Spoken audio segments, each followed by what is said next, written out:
Hey friends, and welcome to another week of Story Time with Sam. This is where I gather every week to tell you a story and to share a tea. Whoop. And then the best part is, just for watching this video and hearing me go on and on, you'll get a 10% off code for the tea of the week at the end of this video. So make sure you stick around. So I think we've all heard, and this is the story, or this is the tea of the week. Such a time as this, Esther 4:14. And I think most of us have heard the story of Esther, but if you haven't, here's the rundown. And then you need to go read it. It's in the Bible. That's where you can find that story. But here's the rundown. So Esther lived in exile, and then she was also an orphan, and then she was taken captive by the king.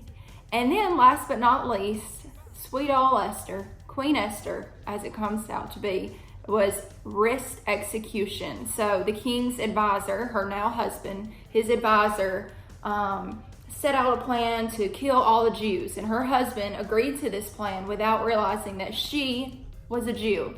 So it's a long story. I encourage you to go read it, but here's the gist of the story. So I believe that each of us have for such a time as this moment, or many moments in our lives, and so I thought I would share one of my for such a time as this story with you. So one of mine was when I went to Thailand. And so before that, I was in Bible school. And then to graduate Bible college, I had to go on a 2-month mission trip. My goal was to go to China. I had bought that cheap knockoff of Rosetta Stone on the internet to learn Chinese. And I'd never learned it, but that's good because I ended up being placed to go to Thailand. Little did I know, I thought it was a fluke, but turns out it was Jesus. And so while on the trip, I had my own apartment. Y'all, my first time to ever live alone was in Thailand. I just now realized that, so that's kind of cool. But I had my own apartment. It was just like it was a big room, little bathroom, balcony, all this stuff. The balcony didn't lock, FYI, it was a little sketchy. But I was in the same hallway as all my friends who were on the trip with me, so we were safe, we were good. But we all had our own little rooms. And on Sundays, while we were there, because we were there for 2 months, so it was quite a while, on Sundays was definitely treated as the Sabbath, and so they encouraged us to rest. And so we all went to church together in the morning, and then we had lunch together, and then everybody just kind of went back to the room and took a nap pretty much. And everybody just kind of did their own thing. And so my routine on Sundays, because this is before I liked naps, I repent, Jesus, I repent, because this girl loves a good Sunday nap now. But back then, I was 19. I didn't know nothing, apparently, about naps. So my routine on Sundays was go to church, go to eat with everybody, go back to the room, get my backpack with my books, my Bible, all my things, and then head off to this cute coffee shop that was a few streets over.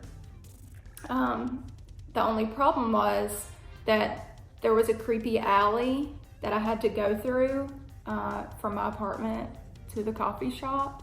But my goal was, y'all, number one, to drink coffee, because I still love some coffee. And then my other goal was just to be there, because I stuck out like a sore thumb. I was pale, still am, blonde, still am, and I had blue eyes. And so people were like super drawn to that, because most people there hadn't either seen that before, or they just thought it was cool. So I was trying to take advantage of that. Like, okay, Jesus, you made me different. You made me stick out like a sore thumb. So I'm going to just go, and I'm just going to be. And God, whoever you send for me to talk to, I'm going to talk to. Like, that was my goal. Drink coffee, talk to people. Simple enough. So, the creepy alleyway I had told my parents about, because me and some of my other friends had walked through the alley before. And so I was FaceTiming my parents one night, y'all, and I was like, we went through this creepy alley, all of us, and it was like so cool and dangerous. And then we got to this coffee shop, and my parents across the world pretty much told me, you do not need to walk through that alley alone. But Keith and Kelly were not there. So I walked through the alley. And I pretty much did it like every Sunday we were there, which is awful, y'all. Let's obey our parents. I do not like condone disobedience, but back then, your girl didn't know squat. So there was this This one Sunday, I did my usual Sunday routine, except this time, y'all, I had life-changing conversation with these teenagers. So I had met them the week before at a small group we did at a school. And then they showed up at the coffee shop, and of course, you know, I'm drawing attention to everybody who walks in there, and they hollered at me, and I was like, hey. And so they came and sat with me, and we had life-changing conversations. They were like, how do you talk to God? And how do you hear God's voice? And how do you like pray all day? Do you just pray all day? Like they were just asking all these like sincere questions. And like all the questions they had been asking me was things I was like reading and studying beforehand, you know, because I knew how to hear God's voice, and I knew how to speak to him, and I knew how to meditate on prayer all day. But being able to teach that to someone else, I didn't know but like a week before. So that was really cool. So then that was amazing. And that was worth the whole trip. And like I shared my testimony for the very first time on that trip, but this coffee shop moment was like my highlight. Like that was my for such a time as this moment. And so it was amazing. And then they kind of all scattered. So everybody left. I gathered my stuff, put it in my backpack, walked outside, and it's dark. So because I had those great conversations, it ended up getting kind of late, and I knew I had to run across a 4-lane highway, and then that was nothing. And then I had to walk through that really long alley by myself in the dark without a cell phone or any way to talk to anyone. So it was just like, I have to do this. This is what I have to do. I don't have a phone. How am I gonna get home? So I did it. So I walked through the alley, and I'm like right in the middle, and there's like apartments. So there's like doors just that come out in the alley. So I'm walking, and a door opens in front of me a little bit of ways, and like 3 or 4 guys are like at the door kind of hanging out, and I could tell if they are drunk. I don't know what they're saying, obviously, because they speak Thai and I did not. But a few words that most Thai people know are beautiful, I love you, come here, I guess, because those were all things they were shouting at me. And I just like scooted so close to the other side of the alley and just walked and walked, and I didn't make eye contact, and I just walked and I walked. And then they took me into, no, I'm just kidding. No, then I made it home, and they didn't bother me at all, and it all worked out.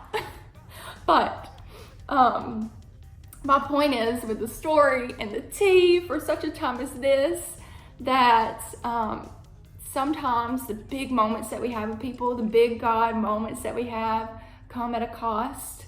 And sometimes we're just dumb. And I just think it's really cool that God still uses us when we're really dumb. And even in those dumb moments, sometimes people's lives are literally changed forever. Like, I shouldn't have been there. I shouldn't have, waited that long to go home. But people's lives were changed, and I know the Lord protected me. So that's the gist of the story. Here's the tea of the week. Such a time as this. I would love to hear your for such a time as this moments. Please share them with me. And I'll see you next week with another tea and another story. Bye.